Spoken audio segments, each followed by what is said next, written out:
one of the tools that the sages used, and it's mentioned in the Gemara in Masechet Brachot and several other places, that's called a lachash. And this tool is a tool that will help each and every single person that's aware of what he's doing or what she's doing and why they're doing it, actually defeat the Satan during those momentary times of craziness where you just simply want to do horrible things, or you simply are stuck and you have all this depressing, miserable, gross feelings that you just don't want.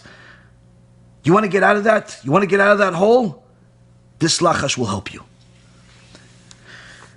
And here says the Rebbe Elimelech with his holy words, כשיתחיל להתעורר בו מידה רעה, חס ושלום, ממידות רעות שהוא רגיל בהם, כגון עקשנות ובושת של גאווה ועצלות ובטלה, ומביאה לידי שעמום, וכיוצא בהם, יאמר תכף ומיד בזה הלשון, ובכל כוחו, הכנעני, החיתי, הפריזי, החיבי, והיבוסי והגרגשי, וינצל. Up to here is what we're going to do today. When the bad character traits begin to steer in you, God forbid, those miserable feelings inside, that evil trait that's within you, those thoughts that are confusing, that are distracting, that you don't want to have, that you're actually fighting against, all of a sudden you miss something that's forbidden. But you miss this forbidden relationship. You miss this forbidden food. You miss this forbidden transaction. All of a sudden you have all of these thoughts. Where is God? Why? Who? What? All this stuff that goes on. These types of things, where do they start? They start inside. So Rebbe Elimelech says, when these bad character traits begin to steer in you, God forbid, one which you face habitually, meaning these are feelings that are not new. These are things you're constantly dealing with. Whether it's obstinacy, such as, like stubbornness. Person is stubborn, doesn't want to do something even though he knows it's right. He doesn't want to admit that it's right. She doesn't want to admit that she's wrong. She doesn't want to admit that she's right. She doesn't want to go. She doesn't want to do. He doesn't want to do. Why? I don't know. I don't feel like it. You have that with you? Or perhaps pride. But not just regular pride. Boshet shel gava. What is this boshet shel gava? The proper translation is that it's a feeling where he doesn't want to go because he's embarrassed that people are going to notice that he hasn't been at shul for the last week. So he doesn't want to go. She doesn't want to go to the family event because she gained some weight. They don't want to go because they know that they can't contribute as much as everybody else, so they don't want to go and join the community. So they're embarrassed. But says Rabbi Elimelech, this shame is from pride. It's because you're arrogant. It's because you have arrogance within you. You may not be an arrogant person completely, but that feeling is coming from pride. What? You're embarrassed that you haven't gone to shul and therefore you're not going to go ever again? You think that's a correct embarrassment? No. It's pride. Because you hold yourself much higher than what you really are. As if you can't make mistakes. You don't want to go because you've gained some weight and people are going to look at you. Why do you care what people look at you anyway? Why don't you just care about how your husband looks at you? Why do you care about all these different things?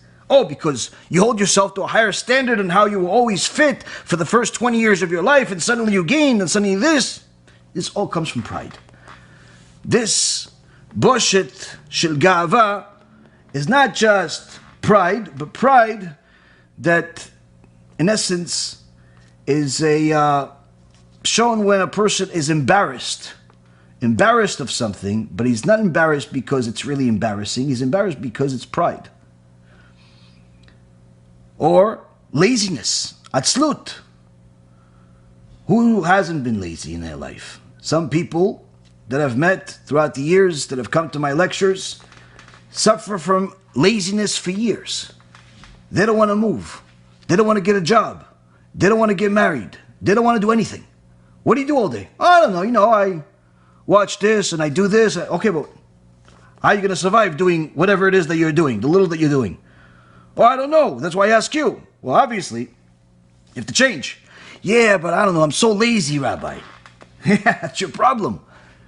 What you're not realizing is that laziness is not something that is going to defeat itself. That laziness is the Satan himself disabling you from doing something that will actually get you closer to Hashem.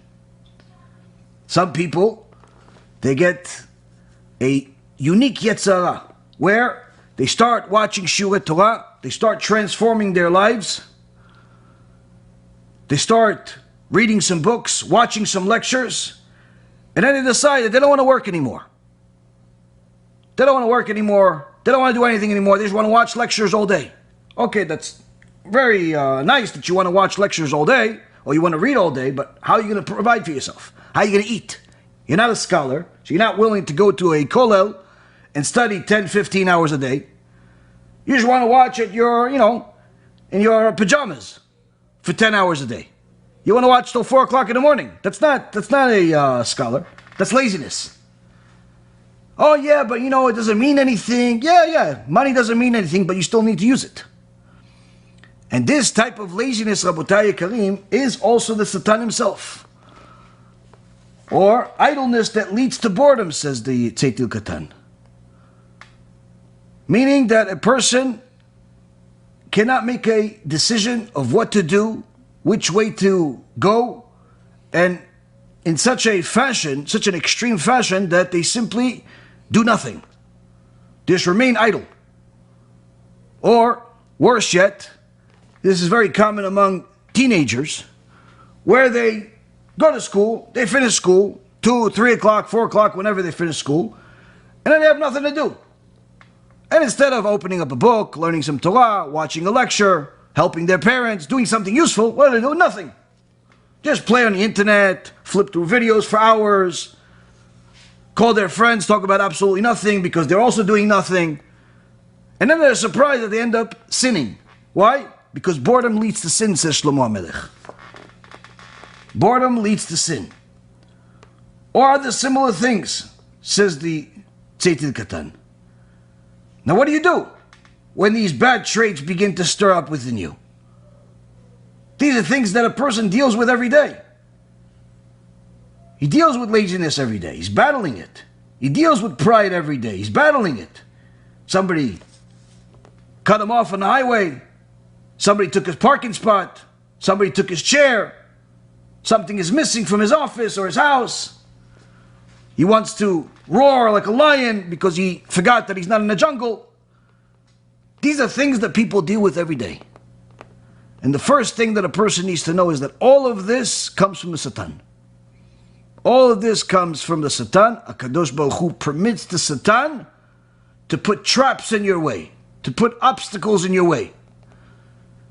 When you overcome them, you get rewarded. When you fail, Hashem Yirachim. So what do you do? Now, of course, over the years, we've discussed how a person needs to occupy themselves with learning Torah, with getting closer to Hashem. But if a person is not learning day and night, which, generally speaking, the vast majority, overwhelming vast majority of the world is nowhere near learning Torah all the time, or even the requirement of what they need to, but they still deal with these feelings. Says Rabbi Elimelech Lizhensk, says Rabbi Elimelech, I got a cure for you. It's called a lachash. What's a lachash? What's a lachash? A lachash, for lack of a better word in the modern English language, is better known as something similar to a mantra, a statement. But unlike the mantras that are useless in many cases and pointless and simply made up by man just because it sounded good,